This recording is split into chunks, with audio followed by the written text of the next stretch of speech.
अस्सलाम वालेकुम। आज का वीडियो होगा बांग्लादेशी राइटर आरिफ आजाद का लिखा पैराडॉक्सिकल साजिद किताब का फर्स्ट एपिसोड। एक अविश्वासी का विश्वास। मैं कमरे में दाखिल हुआ तो देखा कि साजिद कंप्यूटर के सामने झुका हुआ कुछ टाइप कर रहा है। मैं बहुत प्यासा था, जैसे सीने में आग लगी हो। पानी के जग से गिलास में पानी डालते हुए मैंने पीना शुरू किया। तभी साजिद ने कंप्यूटर स्क्रीन से नजर हटाकर मेरी ओर देखा और पूछा, क्या हुआ रे, सब ठीक है? मैंने मायूस आवाज में कहा, कुछ नहीं। मतलब तुझे 1 साल का ड्रॉप लेना ही पड़ेगा? साजिद ने फिर पूछा। मैंने कहा, अब क्या किया जा सकता है, अल्लाह जो करते हैं अच्छे के लिए ही करते हैं। साजिद बोला, बस यही तो तुम लोगों की दिक्कत है। देख, तू कम अटेंडेंस की वजह से 1 साल पीछे हो गया, फिर भी कहता है कि जो हुआ अच्छा हुआ। बता इसमें अच्छा क्या है? अब साजिद के बारे में कुछ बताना जरूरी है। मैं और साजिद रूममेट हैं। वो ढाका यूनिवर्सिटी में माइक्रोबायोलॉजी पढ़ता है। पहले बहुत धार्मिक था, नमाज रोजा करता था, लेकिन यूनिवर्सिटी में आने के बाद धीरे धीरे उसने आस्तिकता छोड़ दी और अब पूरी तरह नास्तिक हो गया है। धर्म को वो अब बकवास समझता है। उसका मानना है कि धर्म इंसानों ने खुद गढ़ा है और ईश्वर का कॉन्सेप्ट सिर्फ कुछ चालाक लोगों का बनाया हुआ भ्रम है। मैं इस वक्त उससे बहस करने के मूड में नहीं था, लेकिन उसे इग्नोर भी नहीं कर सकता था। मैंने कहा, मेरे साथ इससे भी बुरा कुछ हो सकता था, है ना? और क्या बुरा हो सकता था? साजिद बोला, माना कि मैंने पूरे साल पढ़ाई नहीं की और एग्जाम में फेल हो गया। अब फेल होने की शर्मिंदगी मैं सह नहीं पाता तो शायद खुदकुशी कर लेता। साजिद जोर जोर से हंस पड़ा। क्या अजीबो गरीब सोच है तेरी यार। फिर से हंसने लगा, तंज भरी हंसी। रात को हमारी फिर से बहस हुई। साजिद बोला, अच्छा, तुम जो भगवान में विश्वास करते हो उसका क्या आधार है? मैंने कहा, विश्वास 2 तरह का होता है। एक होता है प्रमाण पर आधारित विश्वास, दूसरा होता है बिना प्रमाण के विश्वास। साजिद हंसने लगा। दूसरे वाले को सीधा अंधविश्वास कहते हैं बे, समझा? मैं उसकी बात पर ध्यान न देते हुए बोलता गया।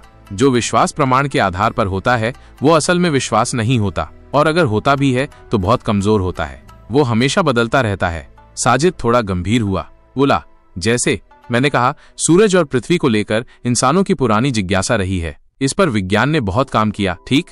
हाँ, सही बात। तो पहले पहल ग्रीक खगोलशास्त्री टॉलेमी ने एक थ्योरी दी थी कि सूरज पृथ्वी के चारों ओर घूमता है। हाँ, मुझे पता है। और वो थ्योरी 250 साल तक साइंस में टिके रही। सोच, 250 साल तक बड़े बड़े वैज्ञानिक, डॉक्टर, इंजीनियर सब मानते रहे कि सूरज पृथ्वी के चारों ओर घूमता है। बाद में कोपरनिकस ने आकर बताया कि नहीं, पृथ्वी सूरज के चारों ओर घूमती है। हाँ, लेकिन कोपरनिकस ने भी एक बड़ी गलती की। क्या? उसने कहा कि पृथ्वी सूरज के चारों ओर घूमती है लेकिन सूरज स्थिर है। लेकिन आज का विज्ञान कहता है कि सूरज भी अपनी कक्षा में घूम रहा है। साजिद बोला, बिल्कुल, यही तो विज्ञान की खूबी है, ये बदलता रहता है, फाइनल कुछ भी नहीं। बिल्कुल, इसीलिए विज्ञान पर आधारित विश्वास सिर्फ एक समझौता है। जब तक तुझसे बेहतर कोई नहीं आता तब तक तुझे मानेंगे। ये विश्वास नहीं, सिर्फ टेम्पररी सहमति है। धर्म का मामला इसके उल्टा है। धर्म की शुरुआत ही विश्वास से होती है। कुरान कहता है, ये किताब उनके लिए है जो ईमान लाते हैं। सूरा बकरा 2। अगर विज्ञान अंतिम सच होता तो लिखा होता, ये किताब उनके लिए है जो वैज्ञानिक सोच रखते हैं। लेकिन जिस विज्ञान को खुद पर भरोसा नहीं, वो दूसरों को क्या भरोसा देगा? साजिद बोला, जिसे हम देख नहीं सकते, जिसे साबित नहीं कर सकते, उस पर हम कैसे विश्वास करें? मैंने कहा, ईश्वर के अस्तित्व के पक्ष में बहुत सी बातें हैं, पर विज्ञान उन्हें पूरी तरह नहीं समझा सकता। ये विज्ञान की सीमा है, ईश्वर की नहीं। साजिद चिढ़ गया, मजाक कर रहा है क्या मुझसे?